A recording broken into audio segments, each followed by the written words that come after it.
Awesome. Thanks. Please grab a seat. It's great to be here. Hey, was anyone else slightly disturbed that the policeman was the guy cheating in the game? Like, what is that about? Right, okay. We saw. We did. Hey, it's really good to be here. We've it's been 9 weeks that we've been around just trying to help get Equippers College ready to go in September. So we travelled around all the Equippers churches in Europe, feel like we've got a good handle on what's happening there. And so we head home tomorrow and I'll be back for Shout, and then we'll both be back in September to start Equippers College UK. So that's going to be real exciting. So just before, I just wanted to just publicly just thank Pastor Mark and Monica Collard and the team, Neil and Karen and others around, Nicola and Sam and Charlie and Ines and others who've looked after us. Thank you so much for, we just honour you. And wasn't it a great service? I feel like now the guy's going to come up and mess what's up being a really great service, and just sense, man, what a great leader, what great leaders you are, and it's such a privilege to partner with you guys going into the future.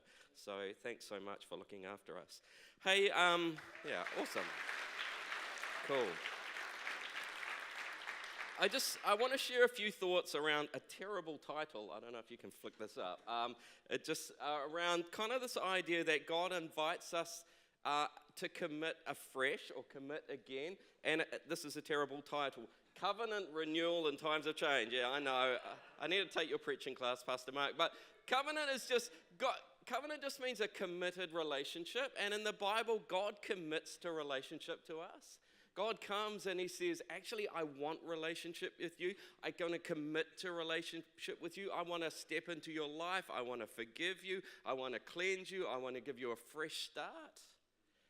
And there's an invitation for us to respond and go, yes, God, I'm open to that. Yes, God, I surrender to that. Yes, God, I open my life to that. But then do you know what happens? We change. And life changes, and we're like, this is not what I thought was going to happen. This is not what I expected. And God brings us to these points again when he's like, hey, are you ready to go again?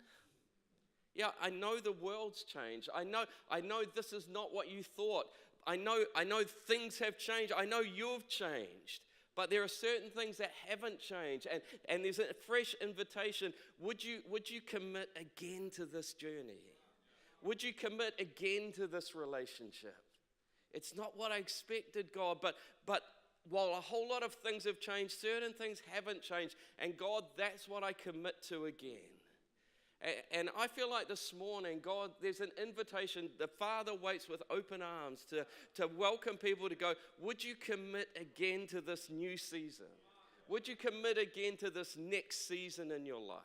It might not be what you thought you signed up to. It might not be what you expected, but I'm still here. And there are certain things that haven't changed, and those are what you commit to. And so I want to talk about that. Let me start talking around the theme of men and fathers, and then kind of go, this unpacks into the whole of life, and particularly the life of faith and the life of church. And there's an invitation in each new season to commit again to the things that haven't changed.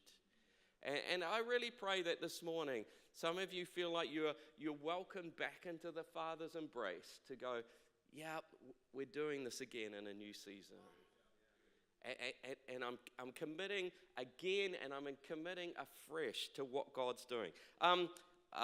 Growing up, there was a bit of a guru of family life kind of stuff, James Dobson, an American. And I remember I checked, and it was in 1980, he wrote a book called Straight Talk to Men. And there's a chapter, in particular one image that I must have read when I was kind of, 18 or so, and I never forgot it. It's in a chapter called A Man and the Straight Life, which shows language has changed because he's not talking about sexuality. If you can flick up this image, he's got this image of the idea that that life goes on there's a straight path. Pastor Mark kind of alluded to it, but kind of as we go, there are things that kind of draw us away from that, and part of a man's life is to kind of it's kind of go, no, I commit again to what I said I was going to do. No, I commit again to this relationship. No, I commit again to just turning up. I commit again, and he suggests that that's actually the pattern of life. He's got a great paragraph when he talks about what does the straight life mean for man. It says, this is what he says: it's pulling your tired frame out of bed 5 days a week. Sorry, it's a bit American, some of his illustrations, but do the translation.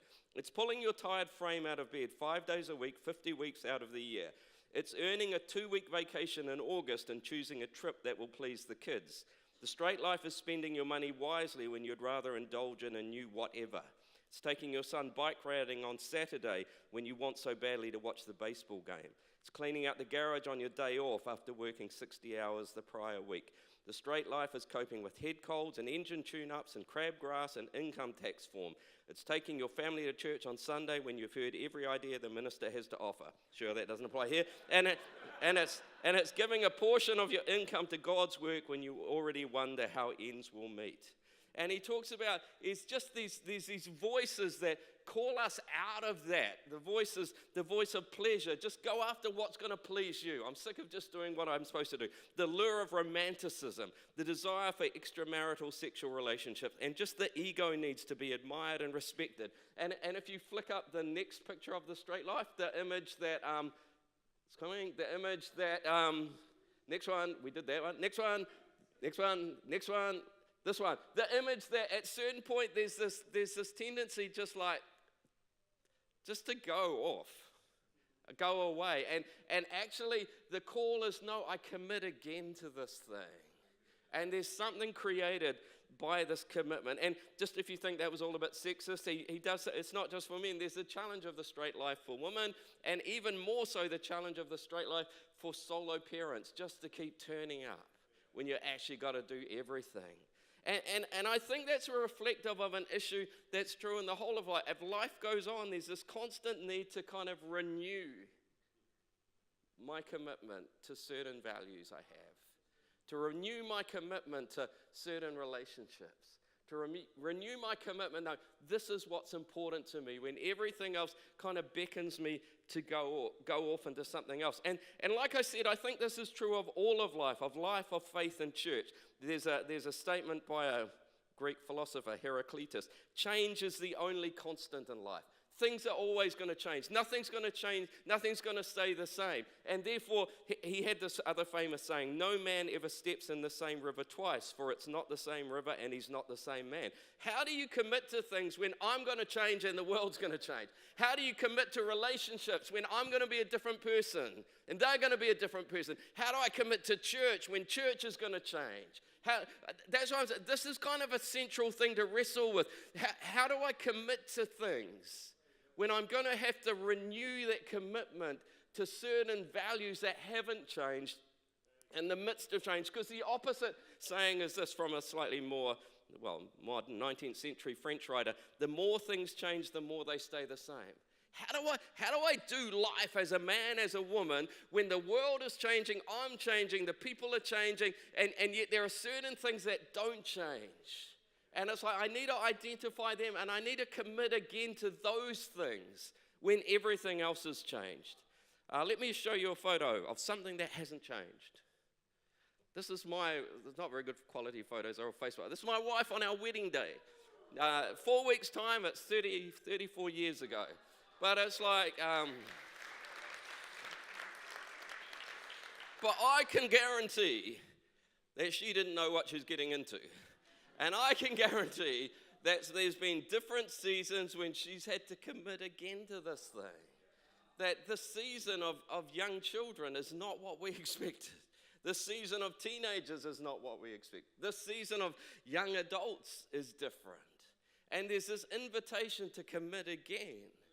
To commit again to the struggles of different seasons in life. To go, that things have changed, that change is constant, but there are certain things that don't change. And that's what I commit to. So I want to talk about that from the Bible, but I just want to give a little kind of time out caveat to all of this. Is I don't want you to sit there feeling kind of beat up or guilty that you didn't follow the pattern. There's a famous verse in Lamentations 3, the lowest point in the Bible, in the Old Testament. It just says this: because of the Lord's great love, we are not consumed, for his compassions never fail us. They are new every morning. Wherever life has brought you to this morning, wherever your choices have brought you to this morning, wherever other people's choices have brought you to this morning, God's mercy comes new this morning to write a new script for your future. So when I talk about this, don't sit there thinking, yeah, but I made mistakes. Yeah, I didn't follow that. Yeah, I didn't commit. It's like, no, from today, God, would you write a new script for my life that creates a new purpose and a new destiny? I think, it's not about our past, it's about our future and the present decision and the possibility of a new beginning.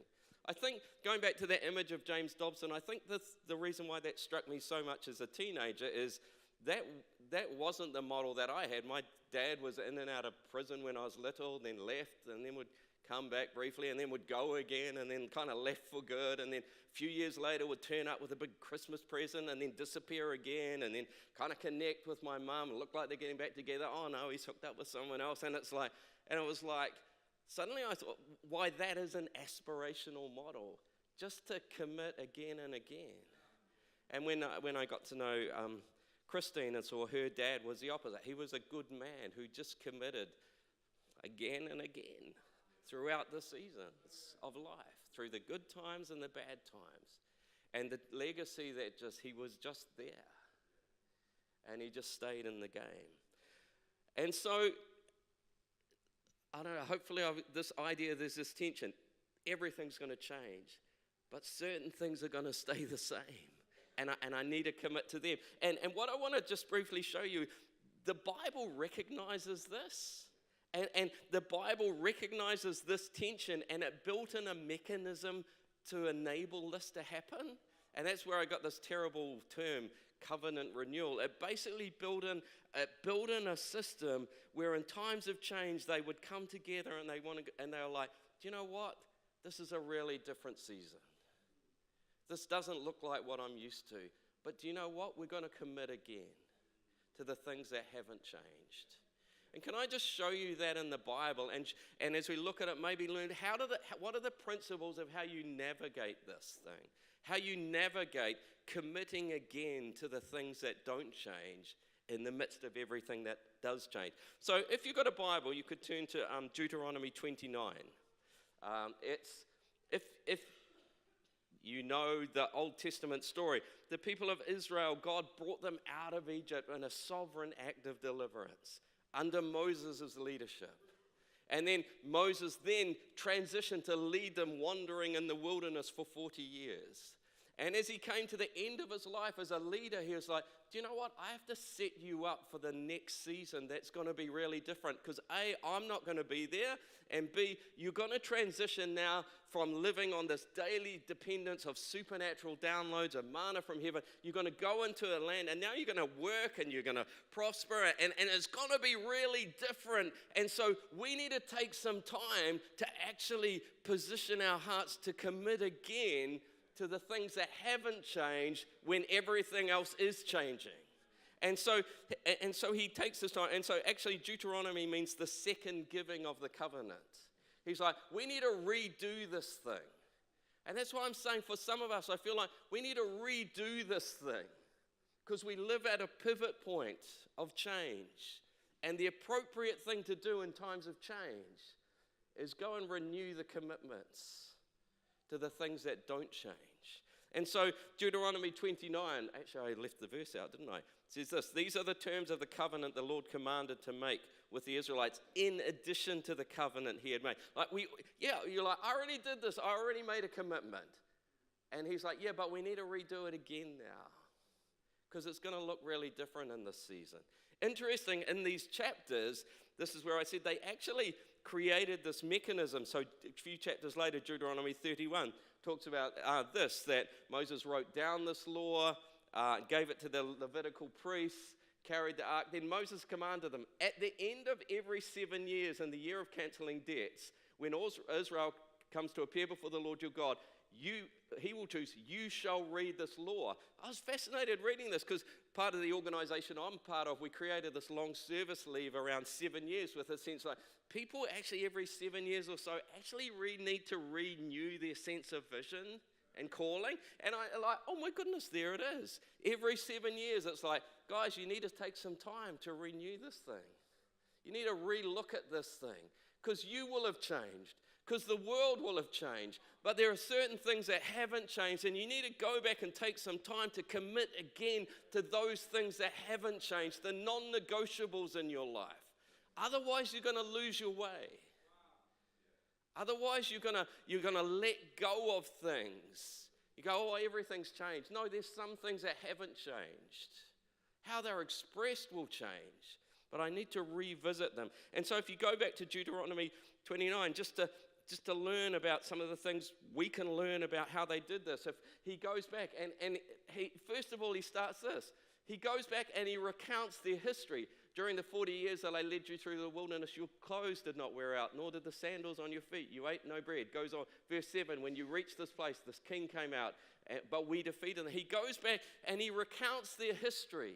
And it's like, we need to go back and think, what did God teach you in that last season? But the danger is, rather than identifying the lessons, we yearn for the last season. The word nostalgia, in my mind, it means a painful feeling about the past. But I actually looked up the etymology last night. It's more serious than that. It literally means the pain of wanting to return home. That's serious, because what it means is, I feel at home in a world that no longer exists. Oh, but I loved the charismatic movement in the 70s. Oh, but I loved the Toronto thing in the 90s. Oh, I loved how we did. Yeah, but it's gone. And nostalgia kills people because it's like, I feel this pain that I want to go back to something that's gone. And the Bible encourages, no, go back and reflect on what happened so it inspires faith to believe what is going to come. No, I learned this in the past and I'm confident God's going to do it again, but I don't go back to reminisce with a sense of pain. Oh, can't we go back? No, I go back to learn the lessons that are going to empower me to go forward in life. And the key is to celebrate and learn from the past so that you can engage with a new reality. And so in Deuteronomy 29, he then goes on down in verse 10 to talk about, all of you are standing today in the presence of the Lord your God with your children and your wives and the foreigners. You are standing here in order to enter into a covenant. It's a committed relationship. He's like, yeah, but we already did that. Yeah, but things are about to change.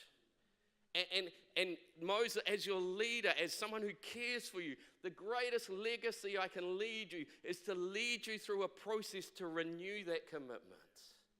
Because that'll set you up for a new season and you won't get left behind.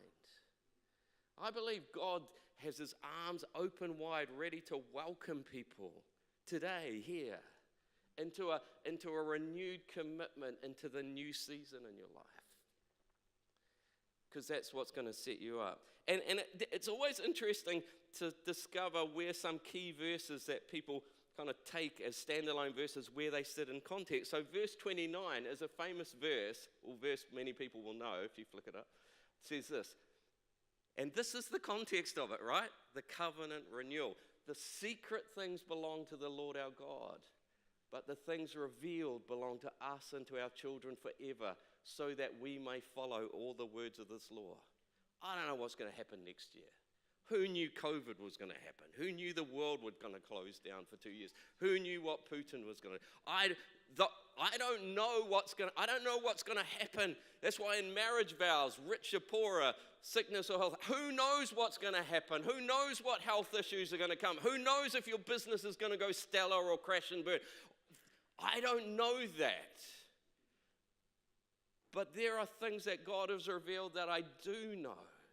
That I'm to commit to putting God first in my life.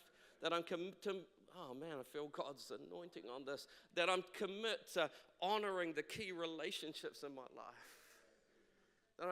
That I commit again to being part of the people of God and gathering with them. The secret things belong to God, but the things revealed belong to us. And that's what I commit to. That's what I commit to. And again, the next chapter, another famous kind of passage. Now, what I'm commanding you today is not too difficult for you or beyond your reach. It's not up in heaven to ask who will ascend into heaven to get it and proclaim it. Nor is it beyond the sea to say who will cross the sea to get it. No, the word is near you. It's in your mouth. It's in your heart. You and my about. I don't know lots of stuff, but this I know. I need to put God first. I need to value my marriage and my family. I need to value the house of God and his mission and his worship. It's too difficult to work out where life is going, what the next season. But this is what I know and this is what I commit to. And that's not too hard to do. And it kind of reminds me of a picture that Stephen Covey, a leadership guru, kind of has about there's these different circles. The outer one, the circle of concern, or, what's going to happen with COVID? Is there going to be another wave? What's happening with Russia? And we kind of get consumed in that, but there's a circle of influence here, the things I can actually do something about. But right in the middle, there's a circle of control. It's like, I can decide I'm going to put God first. I can decide I'm gonna honor my family. The other things are the secret things. The other things are beyond my control. But this is what I commit to.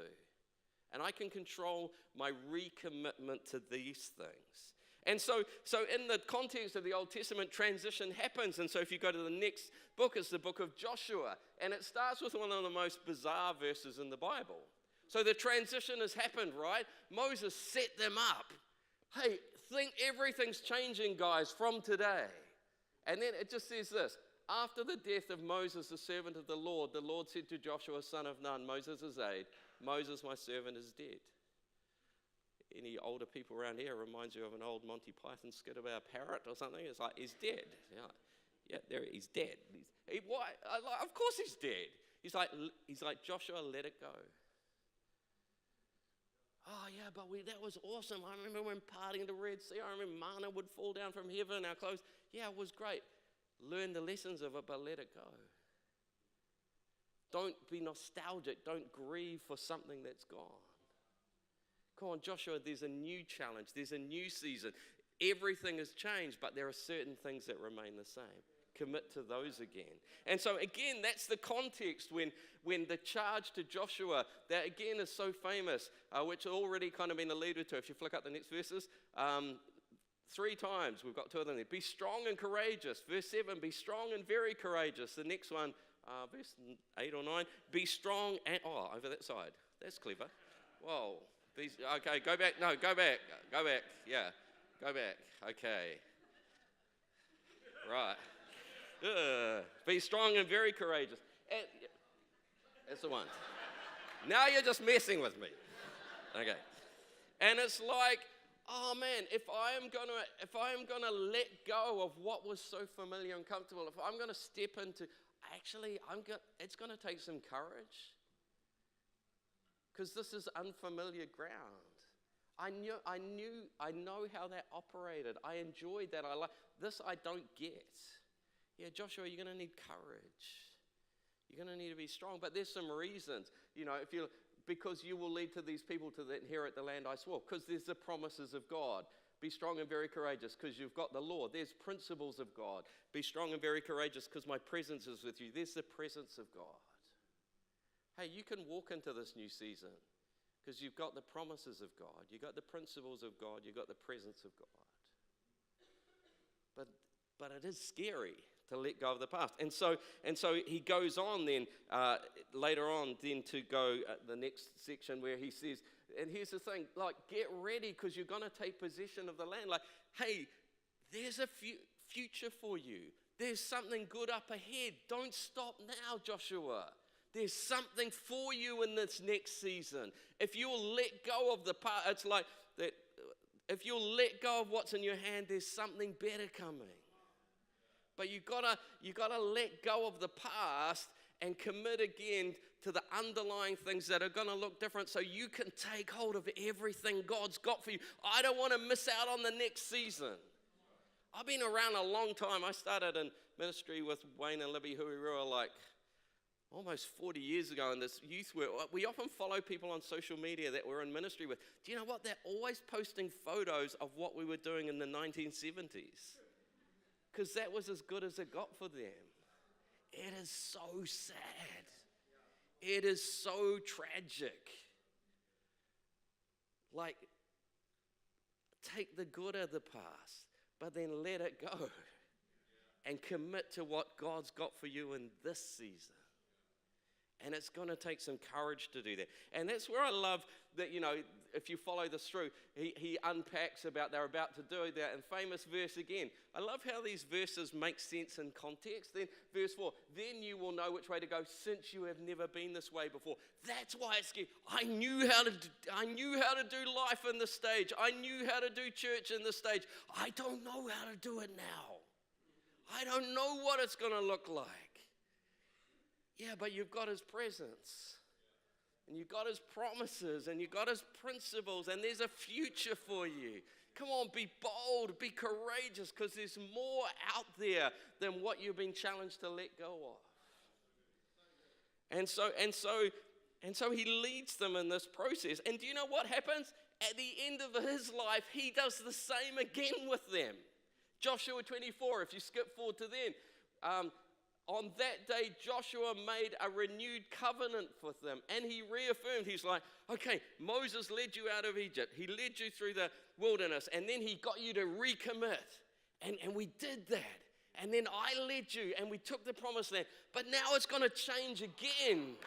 And so the greatest thing I can do as a leader is model what my former leader did, and I could lead you to recommit again, to renew the covenant again, because things are about to change again.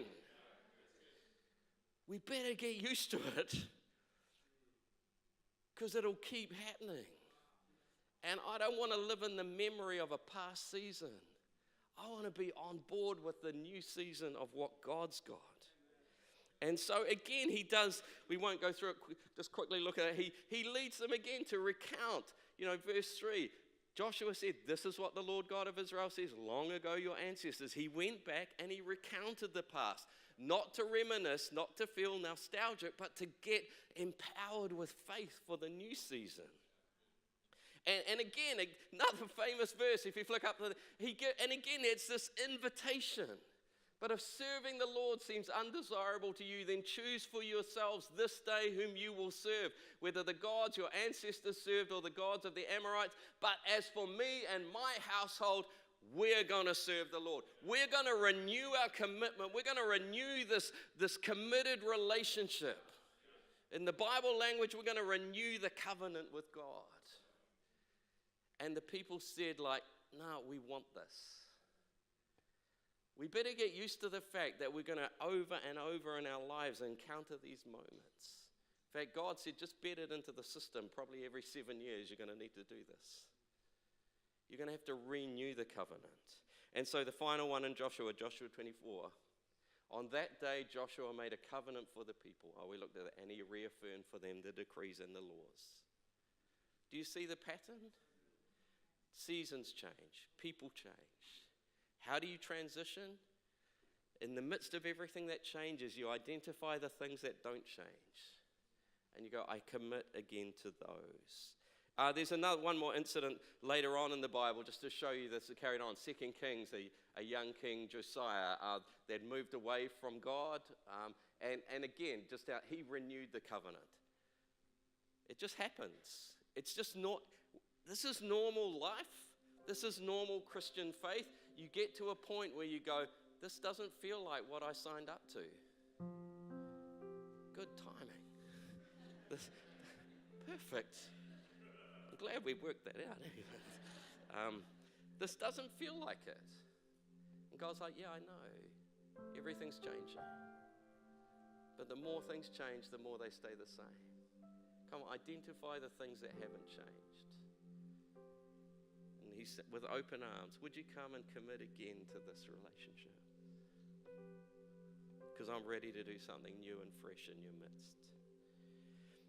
Just There's a model of church that might help you think through this in terms of church. If you flick that up, it's called the Toblerone theory of church. Sorry, this is not going to help with the heart, but we're going to come back. Just keep going. Persist, brother. We'll get there. This is the Toblerone theory of church. It's very deep theology. Church is like a slice of Toblerone chocolate. There's an upward, inward, and outward function. Flick up the next one. Church can look complex. It's actually pretty simple. We do worship, we do fellowship, and we do mission. That's church, a slice of Toblerone chocolate. Everything we do is that. But through history, church looks like a Toblerone bar. That in every generation, there's a new slice of Toblerone.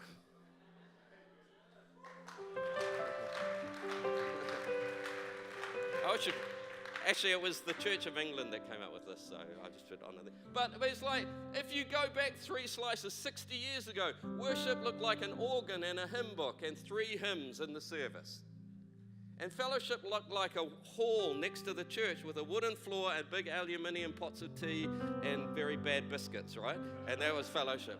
And mission looked like a board at the back of the hall that had photos of these people who are working for these organizations with little acronyms like OMF or WAC or SIM in far parts of the world, and we supported them and we funded them, and every 4 years they came back and visited us. That was the Toblerone slice of church 60 years ago. 40 years ago was an acoustic guitar and a flute and a tambourine. And probably the worship leader was wearing a caftan or something. And there was someone whose job was sitting with the overhead projector, and your main thing was,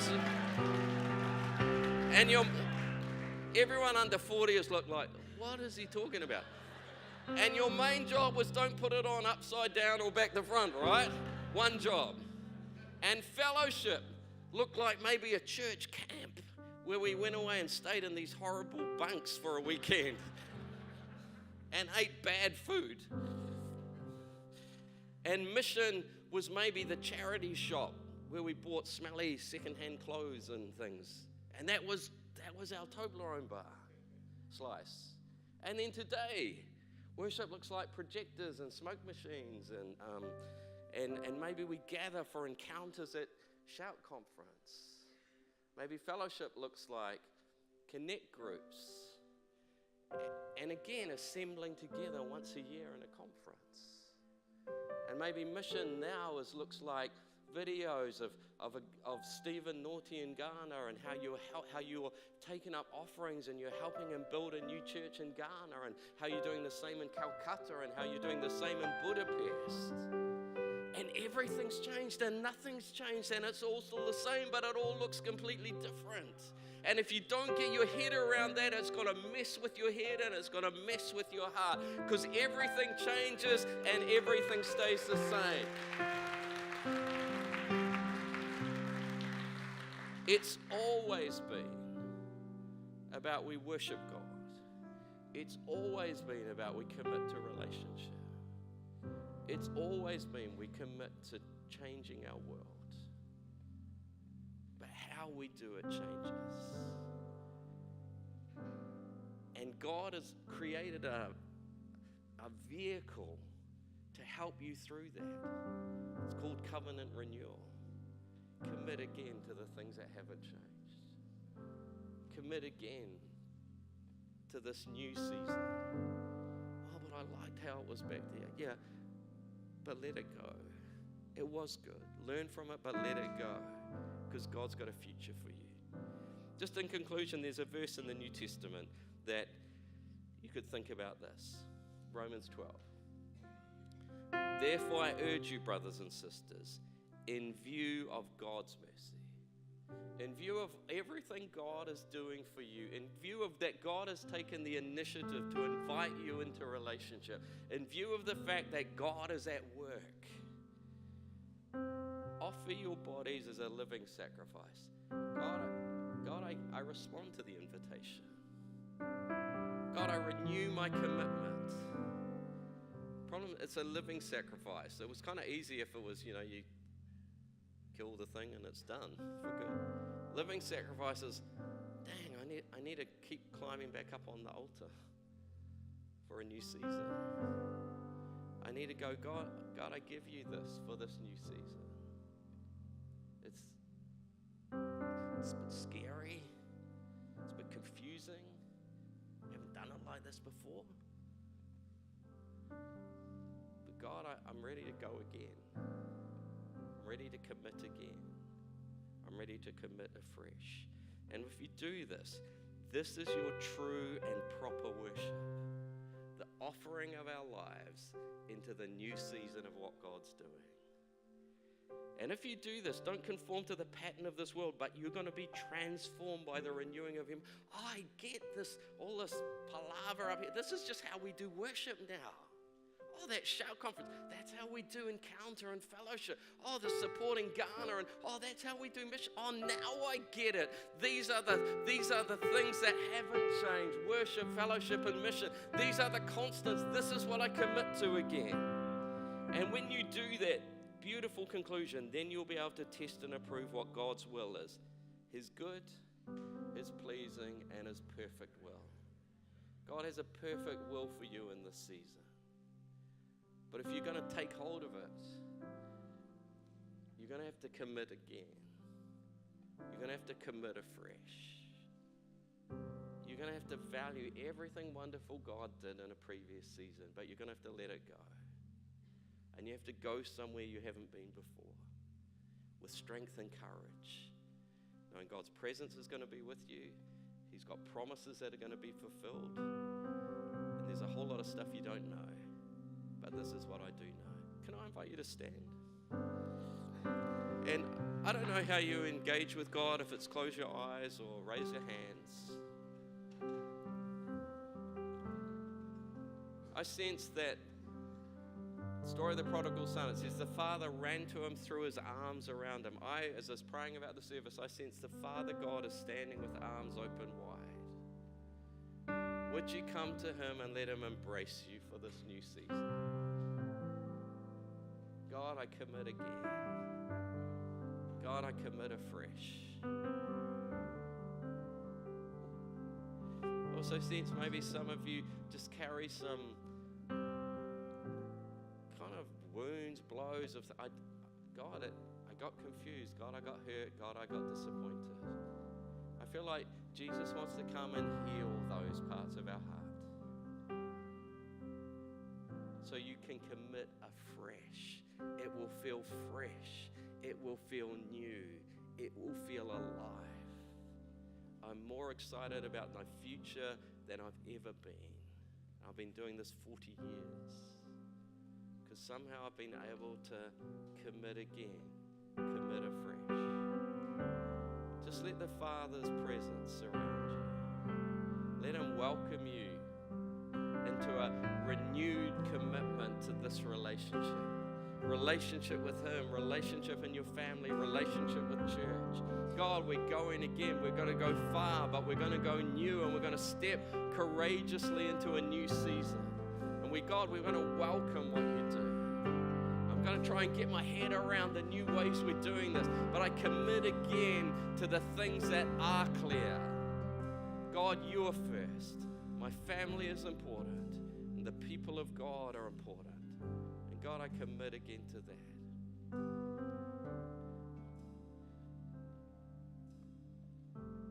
Just let God kind of soothing presence come over you. It's okay. It's going to be okay. Hey, just as we finish, maybe you came along and you haven't really been around church much or whatever, and you're like, what are you talking about this? I haven't even started this thing. I want you to know that God is coming, offering a relationship. He's like, I want to invest in your life. I want to pour everything good in your life. I want to pour out forgiveness. I want to pour out cleansing. I want to pour out freedom. I want to pour out new beginnings on your life. But I'm not going to force my way in there. There's an offer. And there's an invitation. But we have to say, yes, God, I want that. And just while every eye's closed and every head's bowed, if you're like, yeah, I want a new beginning today. I want to step into that kind of committed relationship with God. You know, it takes an act of us saying, I want that, because He's committed to you. He's waiting for you to give Him the invitation. Just while every eye's closed and head bowed, if you're like, yeah, I want a fresh start today, I'd love to pray with you. I'd love to know who I'm praying for. So just in a minute, I'm going to invite you just to quickly slip up your hand and put it down. No one's looking. Everyone's just thinking about themselves. But like, I want a new beginning today, God. Or maybe like that straight life thing, you realize, yeah, I kind of veered off and I want to come back now. God, I want to renew this commitment. Again, I'd love to pray with you. So if you sense, man, I feel like God's inviting me and I want to say yes.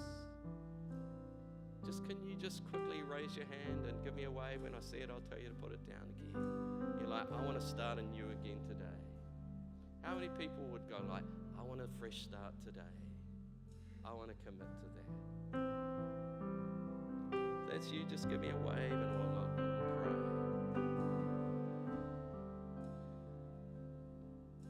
Let's just pray. Father, we thank you for this church. Thank you for great leadership. Thank you for a great past, but I thank you more for a great future. And I pray for people as they navigate transitions in life stages and in how we do things. God, that you would empower us to put our lives on the altar again and go again. The secret things belong to God. There's stuff I don't understand, but the things revealed, I know what to do. And God, we commit again to you in Jesus' name.